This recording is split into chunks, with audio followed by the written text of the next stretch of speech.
आपने कभी सोचा है कि हमारे इस यूनिवर्स की शुरुआत कैसे हुई थी, यूनिवर्स का विस्तार कैसे हो रहा है तथा यूनिवर्स का अंत कैसे होगा।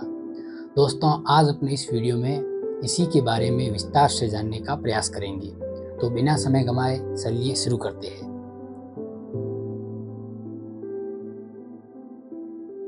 करीब 13.8 बिलियन ईयर्स एगो एक बहुत ही डेंस और गर्म पार्टिकल था, जिसके विस्तार से हमारे स्पेस ब्रह्मांड का निर्माण हुआ, जिससे मैटर और एनर्जी उत्पन्न हुई थी और उसके माध्यम से कुछ ही क्षणों में उस एनर्जी से इलेक्ट्रॉन, प्रोटॉन तथा न्यूट्रॉन पैदा हुए तथा धीरे धीरे ब्रह्मांड ठंडा होता गया और फैलता गया और उसी से परमाणु का भी निर्माण हुआ। और करीब 4 लाख साल पहले ब्रह्मांड में प्रकाश का विस्तार हुआ और इस घटना को कॉस्मिक माइक्रोवेव बैकग्राउंड रेडिएशन कहते हैं तथा धीरे धीरे गुरुत्वाकर्षण के कारण कण आपस में जुड़ते गए और आकाश गंगाओं और तारों का निर्माण हुआ। तारे अपने अंदर हाइड्रोजन तथा अन्य भारी तत्व ऑक्सीजन और कार्बन का निर्माण किया और हमारा शरीर पूरा ब्रह्मांड तारों के कणों से ही मिलकर बना है, कार्बन से ही मिलकर बना है। 1929 में साइंटिस्ट एडविन हबल ने हमें ये बताया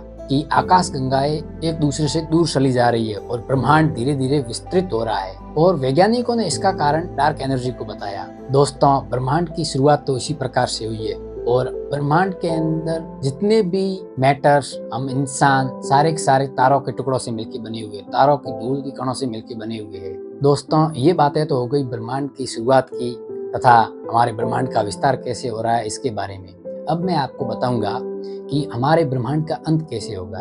ये थ्योरी मैंने एक कल्पना के आधारित है, मेरी कल्पना के आधारित है। इसमें क्या रहेगा कि हम जानते हैं कि हर आकाश गंगा के अंदर एक ब्लैक होल होता है या आकाश गंगा के पास में कोई सुपरमैसिव ब्लैक होल होता है। तो ब्लैक होल क्या करते हैं, धीरे धीरे अपने जो भी सोलर सिस्टम प्लेनेट है उसको अपने अंदर ग्रेविटेशनल फोर्स की वजह से एब्जॉर्व करता है, अपने अंदर सिकुड़ लेता है। तो धीरे धीरे करते पूरे ब्रह्मांड के अंदर जितने भी आकाश गंगाएं हैं वो अपने आसपास के ब्लैक होल में सिकुड़ जाएगी और लास्ट में सारे के सारे ब्लैक होल बसेंगे और उनमें से जो भी सबसे पावरफुल सुपरमैसिव ब्लैक होल होगा वो ब्लैक होल अपने चारों ओर के सारे ब्लैक होल को अपने अंदर एब्जॉर्व कर देगा ग्रेविटेशनल फोर्स की वजह से, क्योंकि ब्लैक होल के अंदर बहुत ज्यादा मात्रा में ग्रेविटी और मैटर होता है। ये बात तो अपन जानते ही है।